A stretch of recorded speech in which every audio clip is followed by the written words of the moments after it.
Hola, us presento el llibre El món de sota un cel, la presentació del qual l'havíem de fer el dia 1 d'abril a la biblioteca, però ens haurem d'esperar.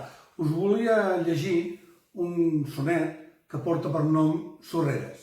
Diu així: dins l'enfilall de pedra trencadissa s'ajupa el corriol a les sorreres. L'antic camí que trenca les margeres es fon, es dilueix i s'esllavissa.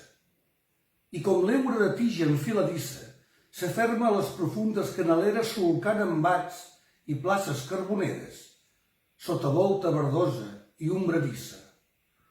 Tresca el xòrrec damunt la pedra nua, lentíssima en el rost que no declina. La mala petja dol i li accentua l'ofec intens color de cornalina. L'escorranc tés, batega, polsa i sua, fins a atènyer el gris glauc que el deixoplina. Moltes gràcies.